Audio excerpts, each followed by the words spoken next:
Good eve, all of you people. I am here today to review Wolfpack Episode 5. So, I feel that I'm amiss to not really want to just state that I felt that I've called something in past episodes. That I want to just pat myself on the back or just boast a tweet bit. And to go on and feel that I had called something. And by the end of the episode, we will figure out what that is. Is he gonna go on and do the accent the whole time? No, I'm not. It was just a joke. It was just a funny thing to throw in there. So, yeah, so I actually liked this episode. Some people might still think that it's a crappy show, but at least there was something interesting here. Oh man, and plus that ending also was like, yeah. Just like a good episode and then had a twist ending, and I was like, all right, like finally, like somebody woke up. Somebody was at a sleep of the wheel for this show for a very long time. Smash everywhere, crash everywhere, kill people. But now it feels like, hey, like let's get back to actually putting together something reasonable here. So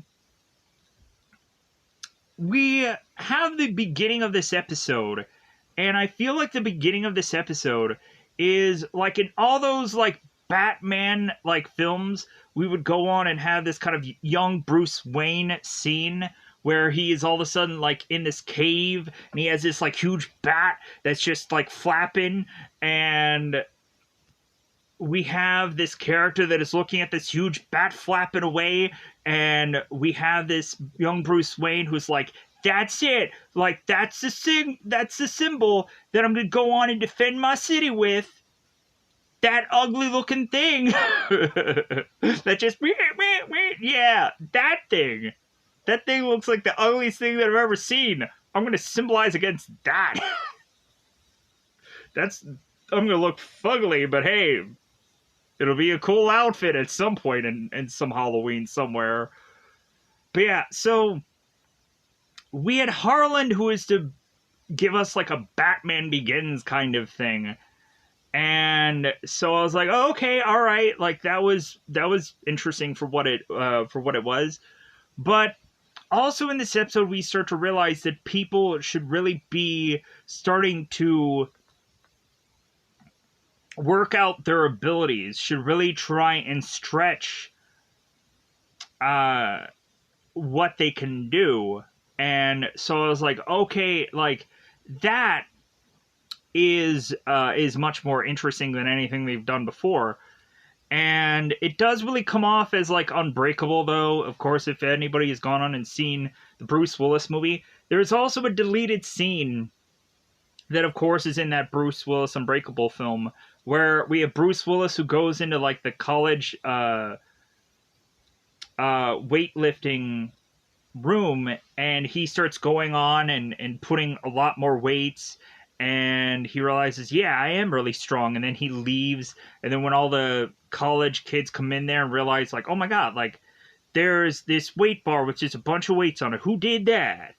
And so yeah, so we come to find that like there's a scene somewhat similar to that here for our characters, because I guess they had put on an unusual amount of weight upon these sets. But again, you can't really tell like what the size of the plates are, because you just have to assess that they're like 45s, and you can't really tell how many 45s there really are. But anyways, so unless somebody in the story could have written exactly the number of weights that these people were to pump the iron of. So, but getting past that, because I've stuck the landing too long in there. So we are to also have this bathing suit party, and a lot of people like say, what now? Bathing suit party, you say? Color me intrigued. So we have this party that it seems that Harlan is to kind of buy his way into with shrooms, and we start to have people who are, of course, mingling with one another, and so we also have the phone whisperer, as I probably would go on it and state this person's goofy involvement in this episode specifically. Because this guy goes on, and the phone whisperer is to just start talking babblish nonsense, or Babylon nonsense. And they're like, what the was that? What was he talking about?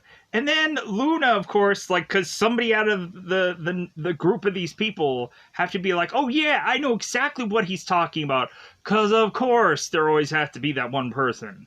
Because Luna has to go on and know what Babylon nonsense this guy was stating. And I was like, okay, so is this guy going to be talking English sometime soon? Is this guy going to be going on and telling us something that we actually need to know in this episode? And so come to find out, he's like dropping these locations that people need to go on to because the alpha werewolf is going on and murdering people. And so we have to go on and have the pack try to save them in the nick of time, or to be in the right place at the right time. And so by the end of the episode, we're like, okay, like the way they kind of cliffhang that whole party situation, I'm like, man, I want to see what happens next week. This looks really interesting.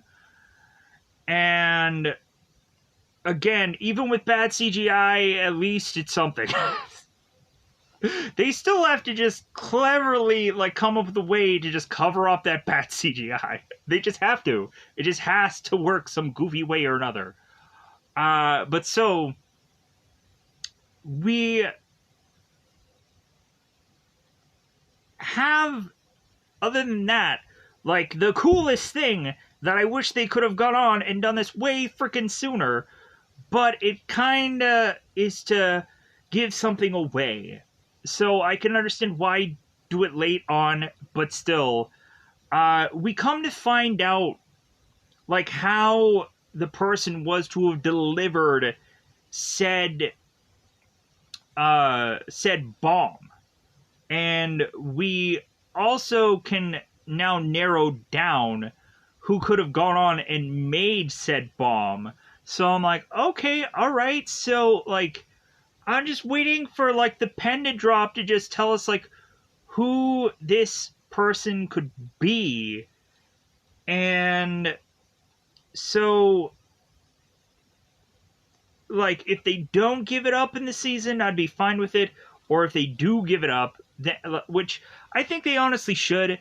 Like, I don't think that there's going to be a second season of this. So I think by the end of this season, they should be, like, wrapping that whole thing up in a nice, neat little bow.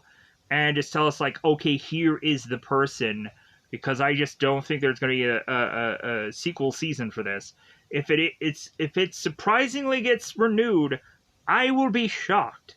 But I haven't heard any news yet, and plus I'm also not focusing on it. So if this does get renewed, then, because I think that there is widely enough, possibly enough viewership, maybe for this show, but maybe a lot of people just dropped off. So it might just be like Batwoman, who knows. But so, I actually thought that this was a interesting episode. It was a good one. Really actually enjoyed the story overall. Because there would just be a lot of episodes where I'm just like, man, like, most of this episode sucked, but that ending, though, or this little thing, or that little thing here. But, like, throughout, it actually seemed like a reasonable thing that I could actually watch. Because it had elements of, like, okay, I can like this. Ooh, yeah, I can like that. And so, also when it came down to this party, I was like, okay, who is Harlan going to make out with? But surprisingly enough, there was some kissing going on, but it wasn't by Harlan, so I was kind of surprised about that.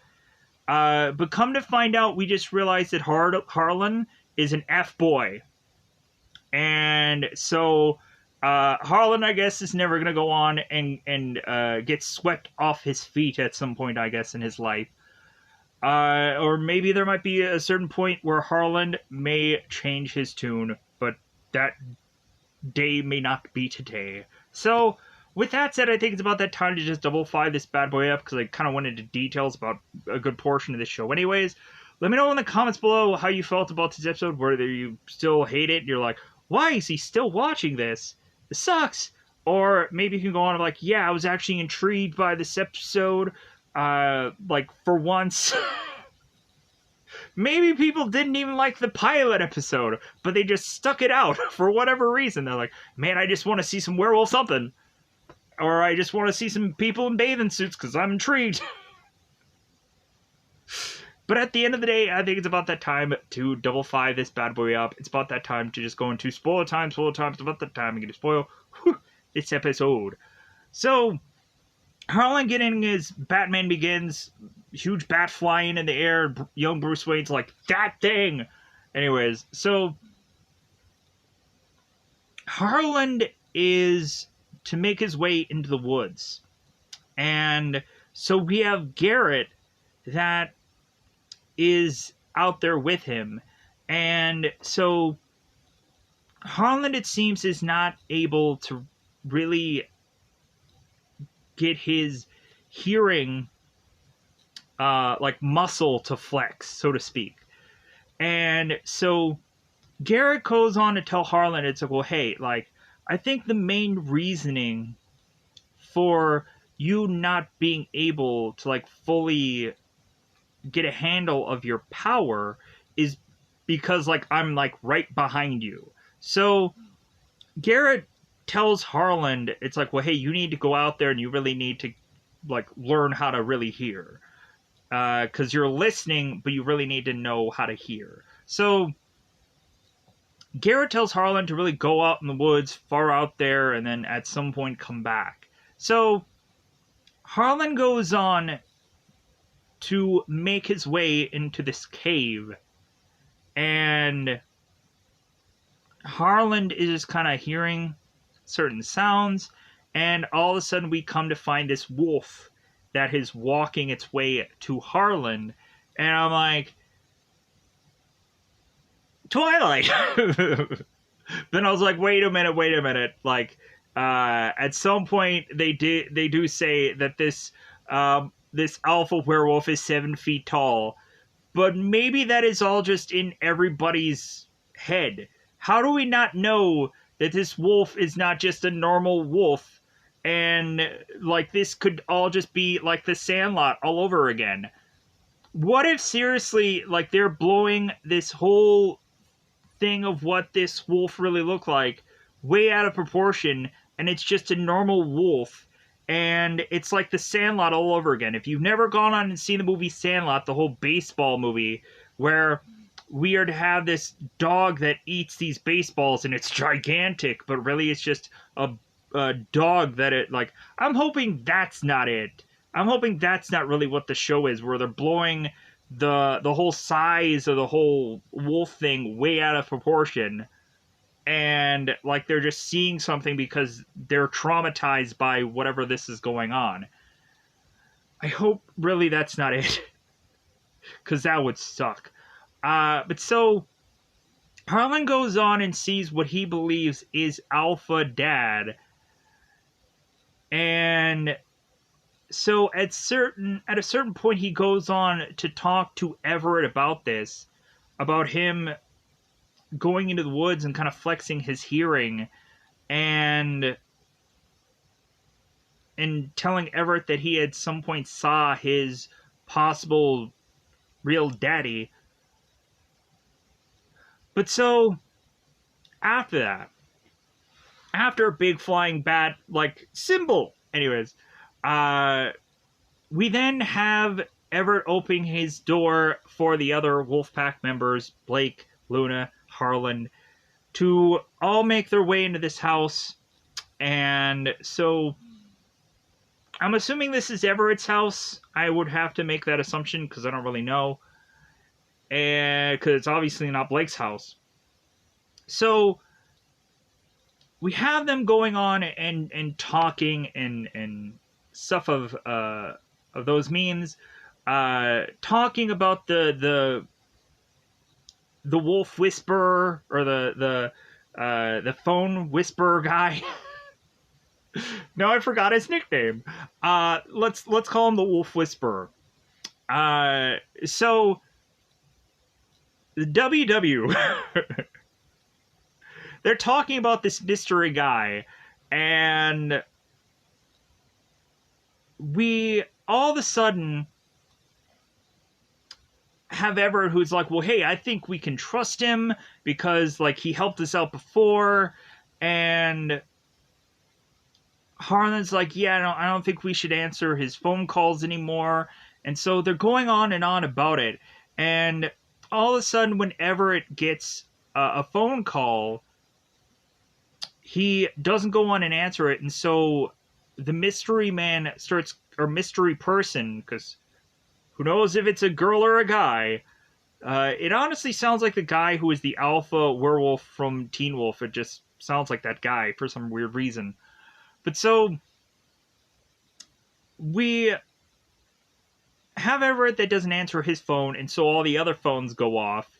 And so we have Harlan, who's like, oh, well, I'll just go on and I'll answer the phone. And when he answers the phone, he ends up getting this, like, just really loud thing in his ear, and he's like, oh, crap. So Everett goes on, and he's like, okay, I'll answer the phone. I'll swipe right on this guy. So the guy just starts mumbling all of this weird crap, all of this, like, all of this stuff, and this and that.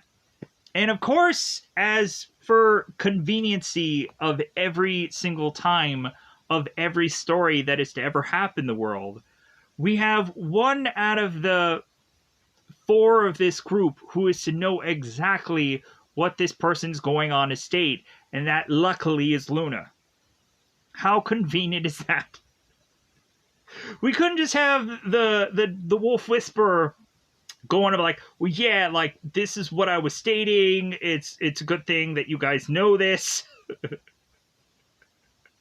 Should I go on and check you out a library card? So we have Luna, who is to have heard all this nonsense that this guy is spouting, and she's like, oh my god, this is Ovid. And we have Blake, who's like, so the guy's name is Ovid now? And Luna's like, no. Like, it's like Roman poetry. It's this and that. So she talks about the story of Lycron. And so immediately in my brain, I'm like, so that has to be like the closest to Lycan. Or lycanthrope. And we have Everett have at some point where he makes that comparison. I'm like, yeah, because I know about Lycans, because the Underworld movie was a thing, and they talked about Lycans there, and lycanthropes, and at some point we would go on, and some other werewolf stories would give us, like, Wolf's Bane and all that kind of stuff. But so we have the story of Lycron talking about the King of Arcadia, which you always kind of have, like, something that is to state the word, like, arcane, because it's, like, magic and mystery and whatever. So there has to be some kind of arcane Arcadia kind of thing here. So, but anyways, this King of Arcadia had built this temple for Zeus, the god of thunder. If you guys had seen Thor: Love and Thunder, you'd probably seen Zeus. Or if you've probably seen any number of, like, Clash of Titans, or then you would know who Zeus is. Or if you've ever heard of Greek mythology, then you've probably heard of that also. So this king went on to build this temple for Zeus, and the king was to try to feed Zeus human flesh, human blood, human love. Where was I going with there? Human skin, maybe. I don't know. And so Zeus didn't like to be fed human. So he's like, you know what, I'm going to go on and just destroy your kingdom with all of these lightning bolts, because I'm kind of ticked. You just fed me some human. I was hoping for some grapes or maybe a nice turkey, but no, like a really good spread, but you just fed me some human flesh, like I'm Hannibal Lecter. F off with that. So we, this is the point wherever it's like, oh, okay, well, like, Lycron, like lichen, oh yeah, werewolf comparison. So Everett states that this king, or maybe even Zeus, I don't know which way they were going with there. I'm assuming the king might have actually been the very first lycanthrope, or the very first lichen, and so that's where they're going with there. But so we come to find out after they figure all that rigmarole out, and they figure out the riddle of the Riddler in this episode. That's basically what it is. I'm basically almost referencing like Batman 66 because I just recently saw an animated movie of that. Holy sheep crap, Batman! He didn't say that, but man, wouldn't it be interesting if he did? So yeah, so they realize that they are getting pinged on this certain location, and so they're like, okay, we gotta drive to this location because of course it's happening like right then. And so they take their car and they drive off, and we have like everybody just kind of bickering in the car. So they go on and they get out, and we of course have like Everett, who's like up first with this flashlight. And so they come to find in this alley, this car is to be flipped over, and I believe the person in the car is some nurse, but they don't have it in IMDb somewhere. And so this nurse is to, of course, know Everett because she checked him in. It's like, well, hey, I know you. Yeah, I know you too. Hey, yeah, like, can you get me out of this car? Because I think that there was a thing that went on, attacked us, and it's still here. So we come to find out that this nurse was with a Dr. Salgado, and he is to have been the one taken, as if this alpha werewolf is Liam Neeson, and he's not having it. We have this doctor that goes on and gets taken, and so we have both Harlan and both Everett that go on and try to open the car door as if they're again Bruce Willis from Unbreakable. And Harlan's like, hey man, like, aren't you strong? Aren't you supposed to be like super strong? And you can't even like pull off this car door? Come on. So they do it, they help the person, they get out of there. And so we come to the following moment. And so we have Garrett and we have Kristen and we have Officer Jason who are to make their way to the kids' school. And they're going to this like robotic class. So we have this vice principal, Kasi, not quite sure how that's pronounced. This vice principal. And so he brings them into this robotic class and is to mention that they have like one whole 3D printer. I'm like, yeah, and I'm sure that probably costs an arm and a leg, but I'm sure that school probably just has loads of money, right? Like, that seems irrational for a school to have a 3D printer, but maybe it like really does go on and like benefit from that, so maybe it's just a write-off of somehow. But again, like, that seems like a very lavish school to have a 3D printer, but maybe for schools now that's a thing that they have. I don't know. For me, I don't think I can go on and trust having a 3D printer just in a school, because anybody can just go on like, hey man, like, I'm going to print this, and I'm like, but anyways, so we have our vice principal that is going on and is showing them this 3D printer, and we come to have Garrett, who is just kind of taking this piece as he is to see the evidence of the bomb right with him, and he's taking this piece and he's comparing the two, and he's like, aha, like someone would have had to have gone on and been in this class, and that would have been the person who had gone on to do this bomb, and for some reason or another, Kristen had just figured that out bizarrely, and so that's how she knew that there had to have been a kid from this class who had gone on to have done this incendiary bomb, it seems. So we all of a sudden have some of the students start coming in, and we have Everett coming in, we have Blake coming in. It's like, they were the ones! Book 'em, Dano! They did it all along. What if it really was Everett and Blake? That would actually be a really fascinating just turn of story. And I would actually like it if either Everett or Blake would have been one of the two who actually did the bomb at the end of this. But you would have to go on and have to like really rationalize why they did it. But yeah, so...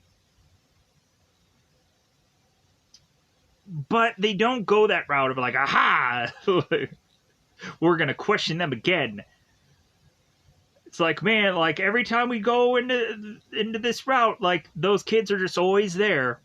But no. So instead, they make their way to looking into Cyrus.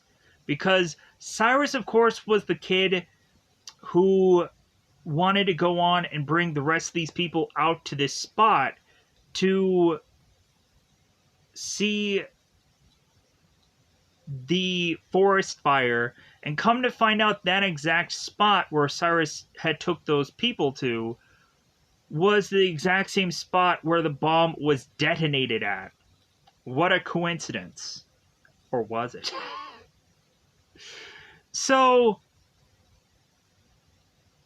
Cyrus goes on to be questioned by Kristen, and like she's kind of laying it on thick that it's like, well, yeah, like Cyrus, like your dad, of course, was to be a fireman who died. And Cyrus is like, well, yeah, like even before I was born, so I never really knew the guy. And she was like, oh, when did that happen? And Cyrus is like, oh, that was like more than like 17 years ago. And so she's like, oh, like when the first fire happened. So we have Kristen who's going on and questioning Cyrus. And like the more that she's talking about him and possibly giving Cyrus a motive, it doesn't really feel like they can go on and have anything like legitimately stick on Cyrus. But there's a lot of coincidence there. So we have Kristen that just kind of lets it slide. She doesn't go on and book Cyrus for anything or any suspicions or whatever. So we have Harlan. We also have Garrett that's talking to Officer Jason, and there was like this funny little banter between the two of them. And Garrett tells Officer Jason's like, yeah, I don't think I'm really going to be much help in this investigation. Jason's like, yeah, you're not helping at all. Like, hey man, but I want to get freaking paid like anybody would. So I'll just keep doing this job to see when I'm going to benefit from this story. But so, by having certain lines that I have to state somewhere. So, we have Harlan, Everett, Luna, and Blake if I missed any of those characters out, all four of the Wolfpack characters go into the bathroom, and Harlan is like pushing all the bathroom stall things open to see if anybody's there. And one person like, "Hey man, I'm taking a dump." "Hey man, I'm dropping a deuce." Occupado. So so we have our characters, and they're talking in the bathroom, and so like they're talking about like what just happened, that like Cyrus is being questioned, and so Blake is telling Everett, it's like, well, hey, show them, and we come to find that on this cell phone there's another location that is to be at Tia's place. And they're like, wait a minute, like, should we go there right now? Should we just drop everything? And it's like, no. Like, this should be going on later on because Tia is still here at school. So this must be, like, having to be something that happens at night. And it would make a lot of sense because the last attack happened at night anyways. So it would have made a lot more rational sense.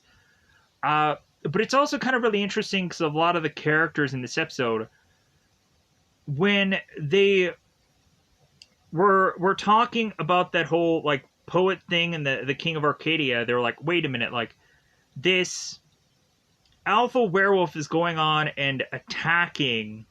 I have to kind of reset this now. I have to kind of put this back in there because I kind of stated this maybe earlier, but I'm going to re-put it in here now.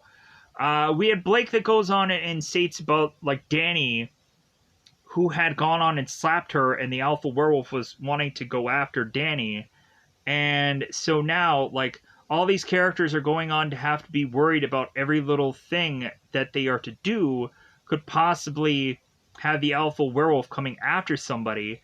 And so we have our characters kind of all worrying about that, but we also have them here who are like, okay, like, so how are we going to get into this party? Like, they're kind of worried about that. And Harlan's like, I have something that I have a plan. Like, I'm going to work this out. And so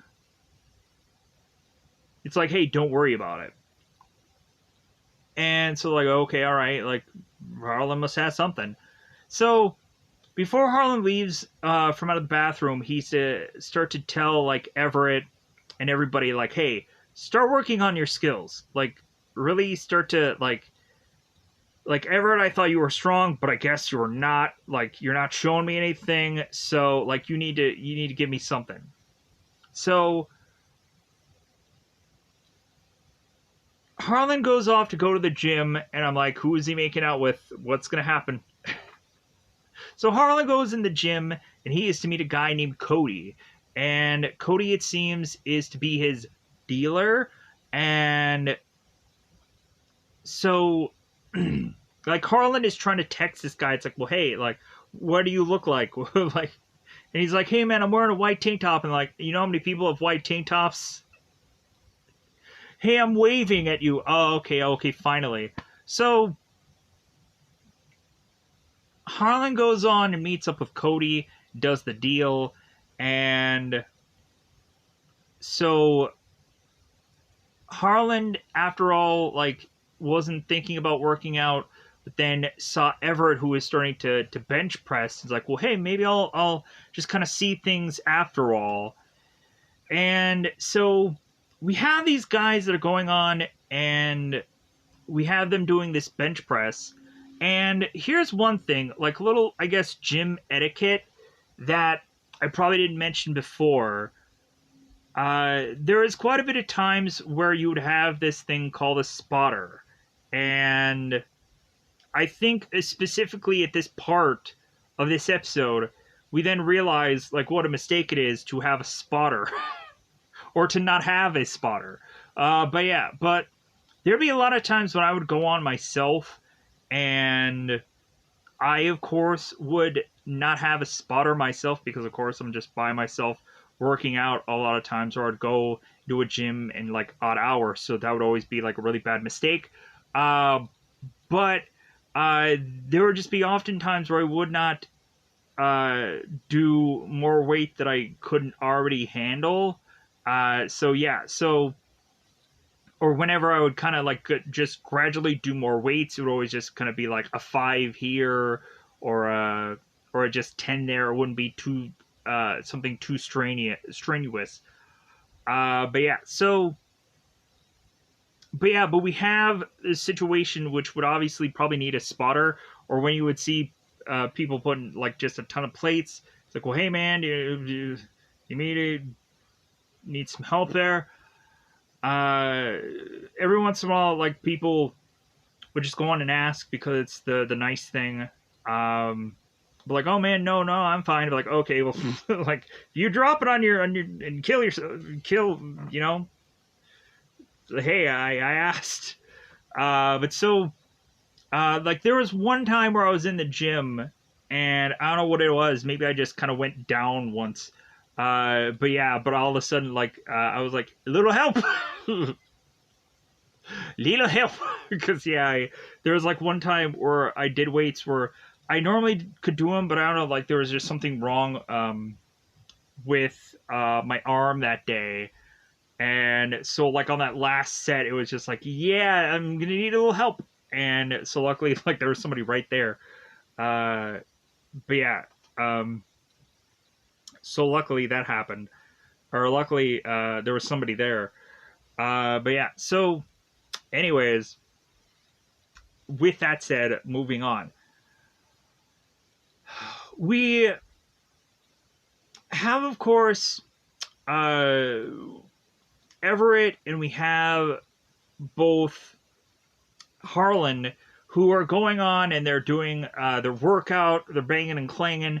They keep putting on weight plates, and they keep adding and adding and adding. And so we get to a point where like Harlan is trying to match Everett, and because they're both like synced together, so you would think that both of them could go on and be able to lift as heavy as both of them can, because they can kind of sync up together. And so it seems that they could go on. But Harlan at one point is to like start to realize, he's like, oh man, I'm struggling, like because I guess he didn't take his creatine supplements today or whatever. uh Creatine, if you don't know what that is, it's kind of a natural like steroid, as they state, uh but it's something to help you kind of like gain muscle. But so we have Harlan that goes on to like try to do this weight, and he's like, I don't think I can do it. And so Everett is like right there, and he's like, hey man, I got you. Like, I'll spot you. And Harlan's like, no, I don't think I got it. And like Everett's like, no, I think you do. Like, I'm just gonna kind of I'm gonna back away a little bit. And Harlan's like, all of a sudden, wait a minute, like I have it. And then he like starts to like backpedal a little bit, and then Everett's like, whoa, okay, all right. So so because they're synced together, they can go on and lift the same amount of weight, and they kind of have this like high five. It's like, yeah, like we did it, and like that was great. And all the other people are like looking at them like, hey man, there was a lot of weight that they just pressed together. Yeah, something's going on there because their muscles aren't big enough. Like beanpole people, what's going on there? They might look like they're pretty in shape, but I don't know if they're in that kind of shape. Anyways, but jokingly, whatever.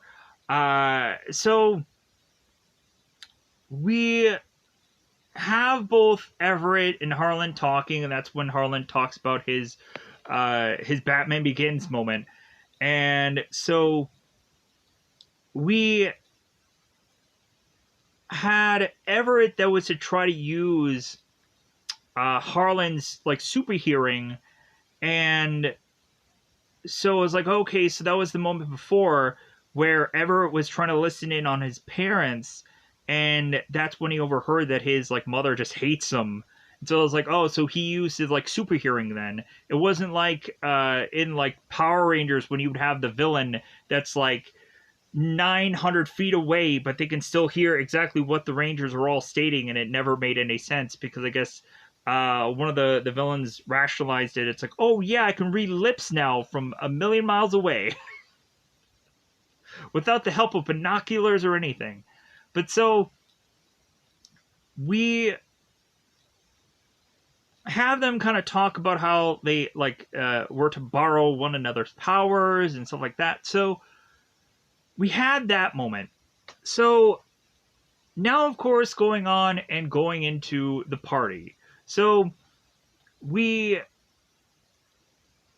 start to realize that Blake will probably not get welcomed to this party because Phoebe is there, and Phoebe will be like, oh heck no, like I'm not gonna have like tire popping girl like come into my friend's party. And so but yeah, so like the Wolfpack try to come to the party, and Phoebe's like, oh heck no. And so we have Harlan is like, well, hey, like, is Tia here? Because I know that she'll want what I have, and like that'll buy our way into this party. So Tia comes on, and he's like, and so Tia's like, oh my god, like you guys have shrooms, and she's all excited. So she's like, yeah, definitely, you guys are welcome. Come on in. So Phoebe's like, oh, okay, I guess I'm just gonna get really high and forget about that Blake is even here. So weirdly, like we have all these characters that are just taking multiple shrooms. Like I'm just imagining like the Brady Bunch movie where we go on to have the one like dad who comes back into the Brady Bunch's family's lives, who is all of a sudden like taking a bunch of shrooms without even realizing it, and then he just starts really tripping out. Or I'd recently seen that other movie just called Shrooms, and I'm just like, man, like these people are just gonna have a trip. Wow, make the world stop moving. Like that kind of thing going on. So I would never want to go on and take any kind of like drug of any kind because I just want to feel normal. I'm good enough with just feeling normal. But yeah, so these people are just taking like shroom after shroom. If we even have Everett, who is a state that's like, man, this guy is taking all kinds of drugs at this point. He's taking an edible. Now he said it's like, oh yeah, I've had a shroom at some point. There are also certain people, because I've recently heard about like Michael Rosenbaum's Inside of You, that whole interview thing where they talk about like certain kind of things that are like somewhat kind of like shrooms and stuff like that that might help people with like anxieties and panic attacks and stuff like that. So like they talk about certain things. Like there was one guy who was like the guy who was from like Sons of Anarchy, where they go in really in depth about talking about that stuff. I think his name was like Theo or something from Sons of Anarchy, but anyways, we have people just taking shroom after shroom like it's nobody's business, and like probably a lot of these people have probably never taken this before. But yeah, so it seems that Blake had taken like 2 shrooms, and like they're going on and like egging on Everett, like, hey man, just take a shroom. And like Everett's like, should we be taking the shroom if we're really having to like we really need to like be on our A game here because something can go wrong. And Harlan's just like, just take the shroom, just do it. And Everett's like, well, yeah, I had gone on and I have technically done a shroom before. It's like, yeah, man, just take a shroom and just shut up. So everybody's getting high. People are going to the pool. And so Blake doesn't go on and have a bathing suit. And Blake is to go on and have a much more like I think she just has a one piece. And Luna's like, oh, no. Like, your body's slamming, so you ain't gonna be just going around in just some one piece. nah, like you're gonna go on and you're gonna take this bathing suit, just show off all the goods, because that's what you're gonna go on to do.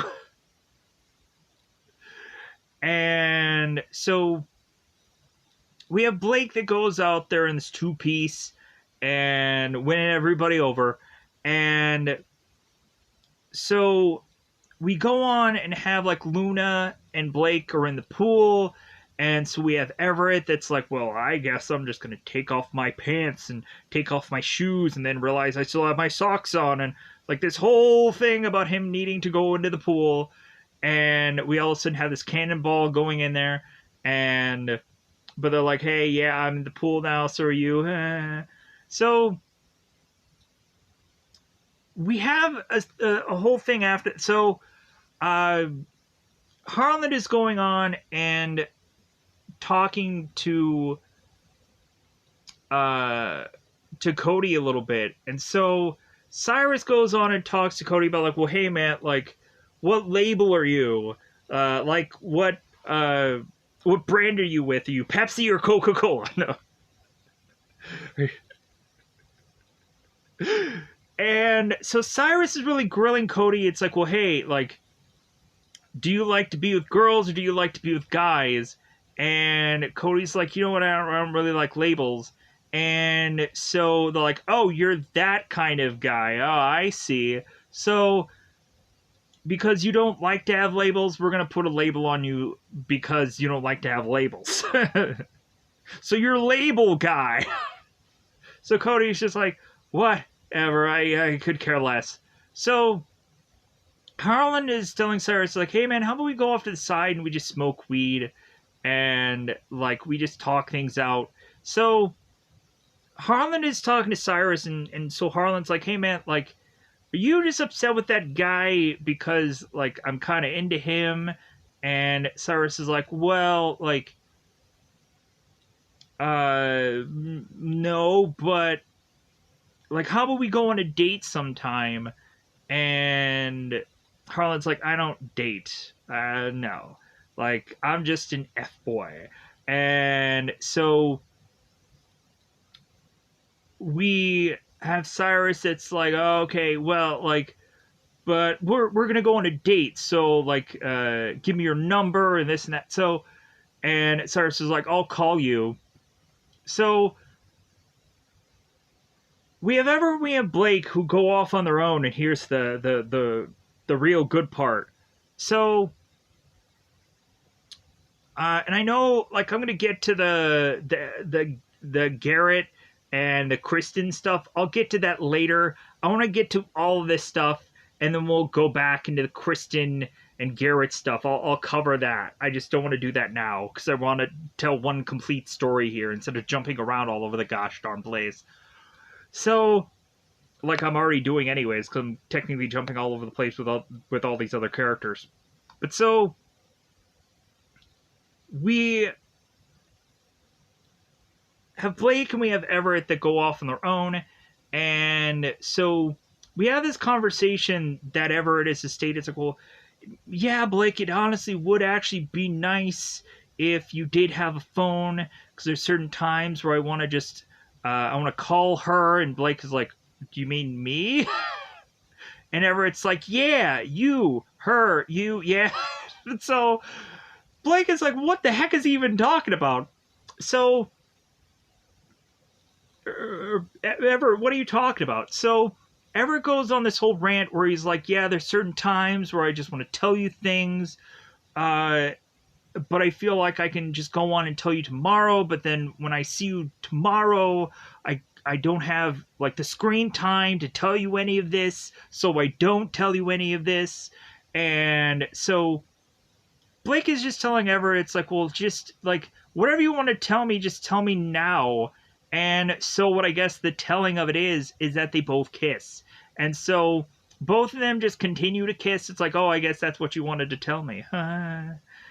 So we have Luna and we have Austin.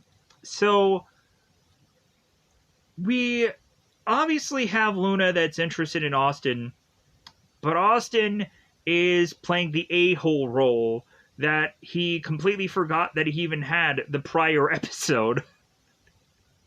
He forgot that he was an a-hole for an episode, but he remembers it now, somehow.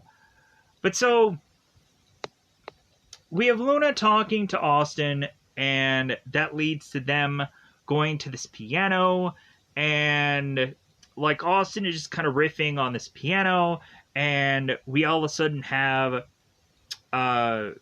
Luna who's like, well, hey, watch this. Dun, dun, dun, dun, dun, dun. She all of a sudden starts playing this like Beethoven piece. And the only reason why I am to know that is because it stated that on the subtitle on the bottom of the screen. But I was like, you know what, this song sounds very familiar. And I'm like, oh yeah, like this has to have been like a really popular piece of music. And it just so happens to be Beethoven anyways. So I was like, oh yeah, like that makes a lot of sense. And of course we would have like Beethoven, like the Ninth Symphony or whatever, that would be like his most popular thing. I think that's like Ode to Joy or whatever is to be that. I spent some time in band, so I might know a thing or two about music, maybe. A tweed bit, treble clef and bass clef. Anyways. And then I forget everything else. I will know nothing else after that. So, maybe. Moving on. So, Bastian Bach. So, we have Austin who's like, oh, wow, like, all right. So, like, you know how to play that song? And so we just have Austin's like, well, hey, like, let me just kind of move your hands and let me just kind of. So we all of a sudden have Austin who is to just kind of rip onto that same song, like, and Luna's like, oh, so you know how to really play. And Austin's like, well, yeah, I do know how to play. And so Luna's like, okay, like, you know what, how about you play me something that just tells me that you're not a complete a-hole, and, like, you play something nice. And so Austin's like, okay, yeah, I think I can go on and just kind of play something. So he just starts playing the song, and it's nice, and, like, Luna's like, oh, wow, that is nice. That. So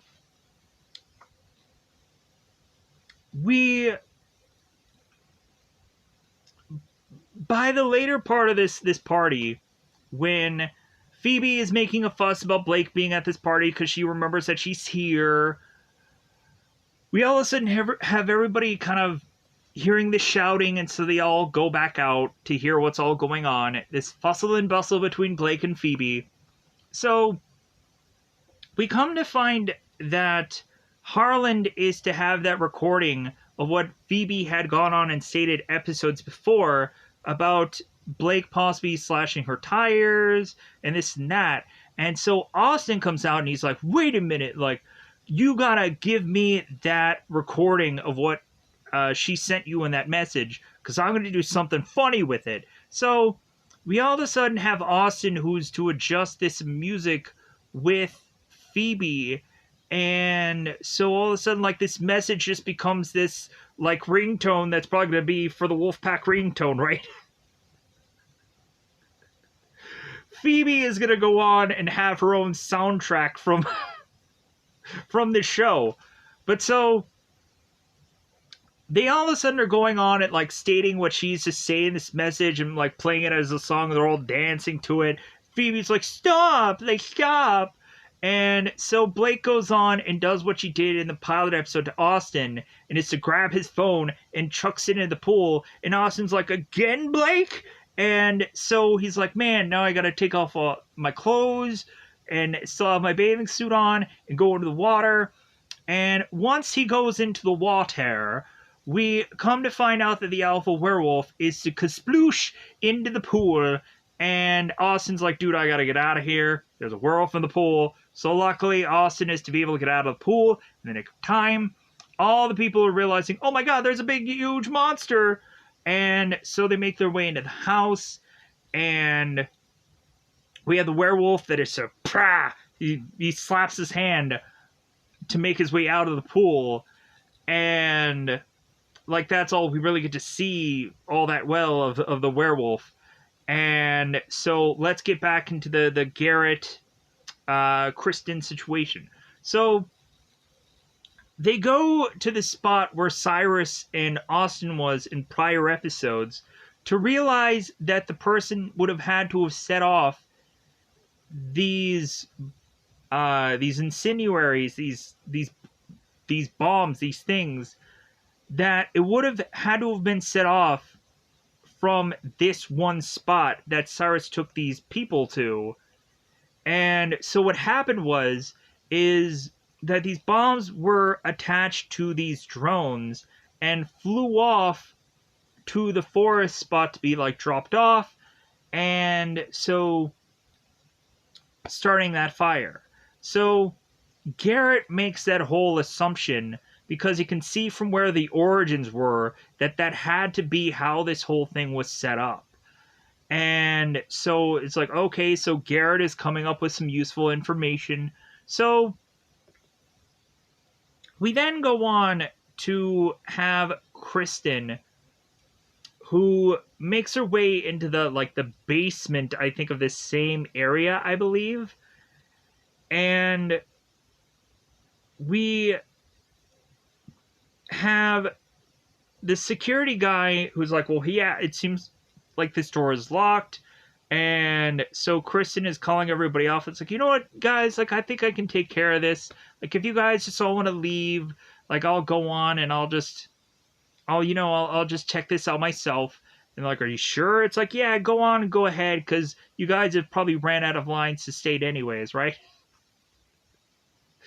Like, I think you guys have gone into your overtime or whatever for being on the show for the day, so just get on out of here. So Kristen goes in there, and she is to see the spot where the werewolf was earlier, where the werewolf was just dumping body after body, and the alpha werewolf was like, yeah, I'm gonna nibble on this arm, or I'm gonna rip out this leg and just kind of nibble on that. Like, so we see the body, the dead bodies, and the numerous dead bodies that have been dropped. And so the security guard just kind of creeps up behind Kristen. It's like, well, hey, wow, man, there seems to be a number of dead bodies down there. Like, who could have gone on and dumped all these bodies? And Kristen's like, well, like, it obviously is to be a werewolf. A big, huge werewolf. And the security guard's like, that seems very weird. And so Kristen goes on to hit this guy, and I'm assuming that this blow is to be enough to kill this guy. And so he falls, I'm assuming falls, and so we find out that Kristen is evil. That I was like, yeah, like, that's what I was freaking hoping for any gosh darn ways. I was hoping that Kristen would be evil. I would not want to state, I'm assuming that she's not like an actual werewolf.